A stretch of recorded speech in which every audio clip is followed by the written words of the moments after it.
Ahilman, Tete, perkenalkan saya Riri. Saya pernah punya pengalaman yang menurut saya itu menyakitkan. Jadi saya punya pengalaman orang yang saya percaya itu, yang udah saya dukung, saya perjuangkan, yang memang udah lama hidup dengan saya, dia mengkhianati saya.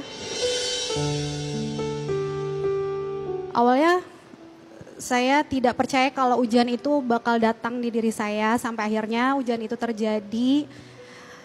Dan ujian yang datang di antara kami berdua itu datang dari orang terdekat saya. Saya ingin bertanya mengenai trauma Ahilman. Karena bukan dengan masalah saya aja, pasti banyak sedikit orang yang mengalami trauma dalam perihal apapun. Nah, kalau dari saya ini, kalau trauma itu dalam pandangan Islam itu seperti apa ya Hilman? Terus kadang kita merasa udah ikhlas di mulut, tapi di hati kadang masih bergejolak gitu Pak Ustadz. Jadi kalau buat memulai sesuatu itu kadang muncul rasa takut, rasa tidak percaya diri, rasa seolah-olah tuh masa lalu itu bakal terbuka lagi di pikiran saya. Apakah yang saya alami itu adalah tanda-tanda kalau saya ini belum benar-benar ikhlas gitu aja. Ahilman, terima kasih. Assalamualaikum warahmatullahi wabarakatuh. Saya mau tanya sama Kak Riri, gimana cara Kak Riri ngehadapin semua cerita yang begitu menyakitkan dalam hidup Kak Riri?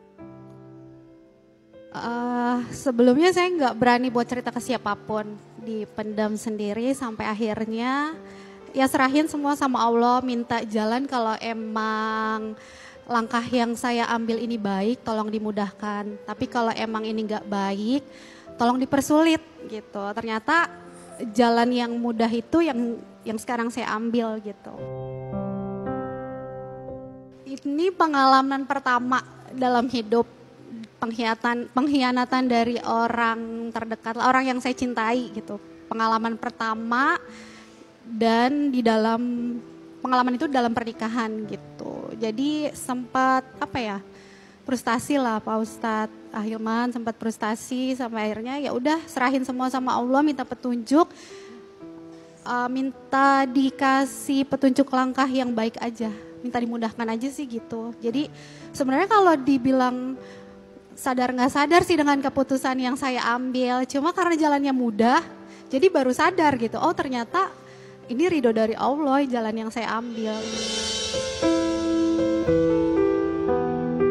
Sebelum saya ambil keputusan untuk sendiri, sempat tanya ke mantan. Cuma dia juga nggak tahu dengan apa yang dia lakuin. Jadi kita sama-sama nggak tahu nih. Ini ujian buat aku atau ujian buat dia atau ujian pernikahan gitu.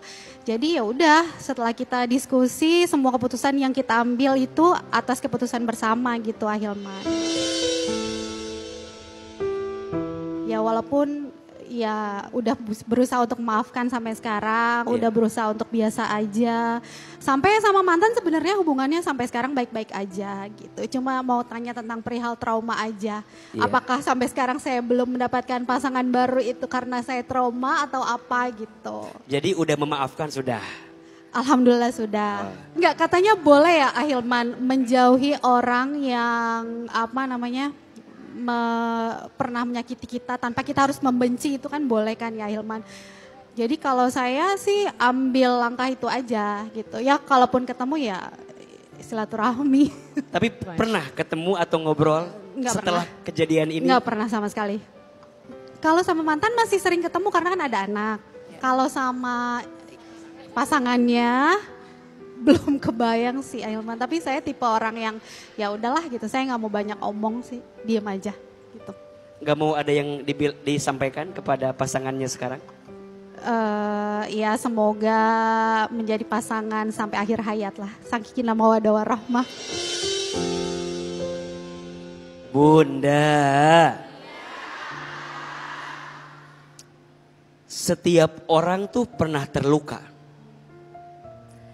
Maka kadang jangan terlalu sibuk membersihkan lukanya. Atau jangan terlalu sibuk menghilangkan lukanya. Karena biasanya menghilangkan luka itu sulit. Tapi belajar saja menyembuhkan lukanya. Lukanya mungkin masih ada. Bekasnya mungkin masih ada. Tapi rasa sakitnya mungkin pelan-pelan pergi meninggalkannya. Setuju gak? Tapi pulihkan luka itu dengan kebaikan-kebaikan yang akan Allah titipkan kepada kita. Dan tolong catat ya, cara membalas dendam terbaik kepada orang yang pernah menyakiti kita bukan menyakiti balik, tapi buktikan bahwa kita jauh lebih bahagia setelah disakiti sama dia. Maka Teh Riri harus lebih bahagia sekarang. Dan nanti kalau ketemu dengan laki-laki yang lebih baik, lebih soleh, lebih kaya. Amin. Pokoknya doa yang baik-baik tuh harus kenceng aminnya Pak Ustadz. Ya kan? Agar kemudian rasa sakit kemarin itu terganti dengan kebahagiaan hari ini, betul? Dan jangan khawatir, seperti apa rasa sakitmu kemarin, ketika kamu ridho dan ikhlas, maka Allah akan gantikan dengan kebahagiaan yang tidak pernah kamu sangka-sangka. Insya Allah, amin. Kita bisa menemukan banyak kok seseorang yang disakiti, kemudian dia ridho, dia ikhlas, jalani semuanya dengan baik, Allah pertemukan dengan yang lebih baik. Ada atau tidak? Banyak. Jangan berhenti pada sakit yang pernah kita rasakan. Berjalan lagi, melangkah lagi. Gimana trauma healing yang terbaik? Jawabannya 2S. Sabar dan sholat. Wasta'inu bisobri wassalah. Innallaha ma'as sobirin. Dan minta tolonglah kepada Allah dengan sabar dan sholat. Sabar itu tidak ada batasnya. Yang ada batasnya adalah kemampuan kita bersabar. Gimana ya biar sabarnya makin kuat? Sholat. Teh Riri bawa sholat, bawa sama Allah, bawa umroh, bawa ngaji, bawa sibuk dengan amal soleh. Sampai pelan-pelan semua sakit kemarin itu akan Allah gantikan.